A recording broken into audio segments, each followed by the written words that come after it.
Okay, so in this video we're going to be looking at simplifying algebraic fractions. We kind of looked at a very small bit of this in the Rule 2 video for rules of indices, but in this video I'm just going to go into a bit more detail. I've got 6 examples to go through, so let's jump straight in. So the first one here, I've got 3xz over 9xy. One thing to do to try and help us with our cancelling is looking for the factors of our numbers and break them up. So they both have a 3 in it. So what I'm just going to change the bottom to being is 3 times 3 to represent that 9. And then my letters just stay like that. And then I just cancel out my pairs. So I've got a pair of 3's, a pair of x's. And so my final answer is just going to be z on the top and then 3y on the bottom. Same idea here, so I've got to think about my factors of 8 and 6, and 2 is going to go into both, so I'm going to have 2 times 4 for my 8. Then my a squared, I'm just going to break it up as a times a. And on the bottom, 2 times 3 even, sorry, to be my 6. And then I'm going to break up that b cubed to be b times b times b. And then cancel off all my pairs, so a 2 and a 2, an a and an a, and a b and a b. Left on the top I have 4a, on the bottom I have 3, and I've got 2 b's left, so that's going to be b squared. Okay, same idea again here. But what I can do, I can see there I've got the n squared on top and bottom already, so I just can cancel them out. I don't even have to worry about them because they're the same.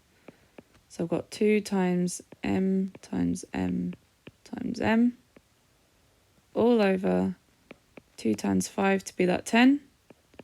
And then I'm going to have 4 m's on the bottom. Then cancel out my pairs, so 2, 2, m and an m. And on the top, everything is cancelled out. When everything's cancelled out, it's a 1. So I'm going to have 1 over 5m.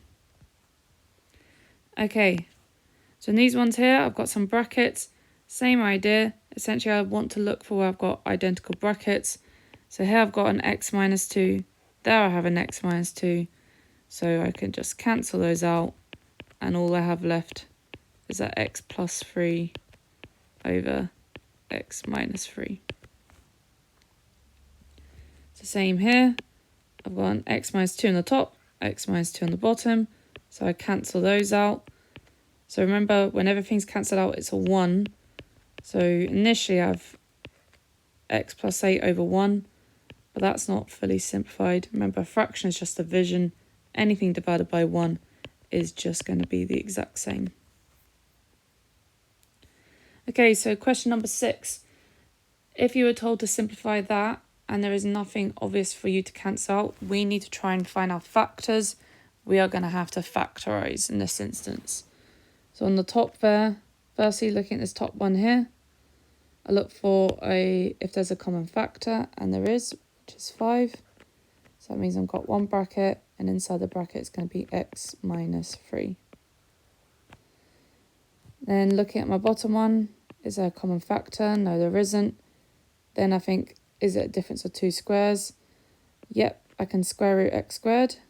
I can square root 9. So that means I've got something in the form of a squared minus b squared, which means my factorising is going to be a plus b and a minus b. So I've got my 2 brackets with my alternating signs. Square root of x squared is x. Square root of 9 is 3. And then I've got a pair of brackets on my top and my bottom, so I can cancel those out. So all I have left is 5 over x plus 3. And that's the entire gist of simplifying fractions.